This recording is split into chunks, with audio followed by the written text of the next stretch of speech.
Hello, hello, it's Mr. Grown. Today we're going to talk about the mistake that the Kennedy administration just wished everyone would forget. The Bay of Pigs invasion.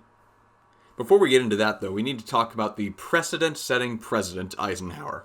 Wordplay aside, the entire last video was about how Eisenhower authorized multiple coups throughout the 1950s against democratically elected officials. This set the example that ousting an elected leader was okay in the eyes of the CIA as long as said leader was a communist. Eisenhower actually started training the Cubans to fight Castro before JFK was in office. So what was a newly elected JFK to do when Fidel Castro started to make waves in Cuba? Stay tuned. Because first we need to talk about the man himself, Fidel Castro. So while he wasn't democratically elected, the leader that he overthrew was a repressive dictator, and many Cubans welcomed Castro. The previous guy, Fulgencio Batista, was indeed corrupt and oppressive, but he was friendly with the U.S. companies. And under Batista's rule, American companies owned almost 50% of Cuba's sugar plantations. But he was anti-communist, though. Naturally, Castro disapproved of Batista's methods in the U.S. Castro had a saying that said, "Cuba sí, Yankees no." And that, of course, means Cuba yes, Yankees no. And that's just a really simple way of saying, I'm here for Cuba. I don't really care if America is going to get their feelings hurt if I get rid of their ability to use our sugar fields. And that's exactly what it did. When Castro came to power, he nationalized.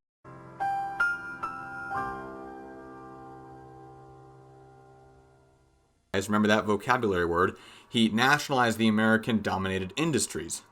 What's more is that Castro stopped exporting sugar to the U.S. and began selling it to the Soviets. Now, how do you think that resonated with the U.S.? Oh, come on! While advisors maintained that Castro didn't pose any actual threat to America, JFK disagreed. He said, no, we have to teach the USSR and other communist nations a lesson. But he didn't want the U.S. military to engage in a, quote, direct, overt intervention. See, the USSR would see that as an act of war, and again, we didn't want to go into World War III.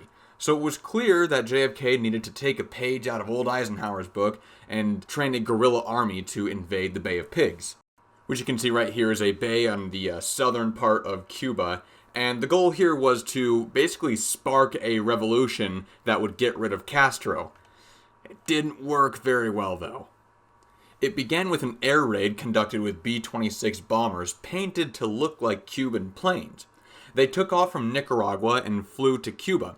The goal here was to take out the Cuban Air Force, but Castro caught wind of this ahead of time and moved his planes out of harm's way.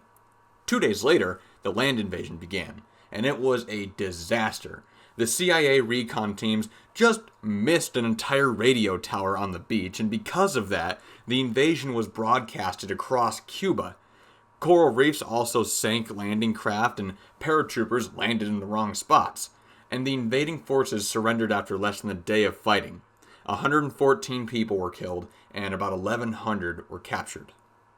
Obviously, this was an embarrassment to JFK. He had only just began his presidency, he was very young, and had a lot of eyes on him. This was not a very good first impression. It also resulted in a lot of avoidable deaths. Many of those that invaded thought that the U.S. military would intervene if they got into too much trouble, but they were just left for dead.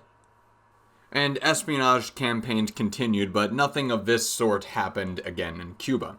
This failed coup attempt put the U.S. and Cuba on extremely poor terms with one another, and that surely played a part in the missile crisis in the following year.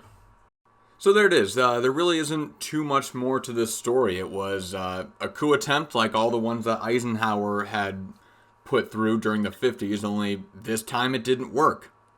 And it actually left Castro feeling pretty good about himself, and it probably put Cuba in a better position than if we would have just done nothing at all. So I know the videos this week were kind of downers, but stay tuned for next week's video, or actually a Monday's video. We're going to talk about the space race and some, actually really cool things that started under the JFK administration. So, yeah, look forward to that. Have a good rest of your day, guys. Bye.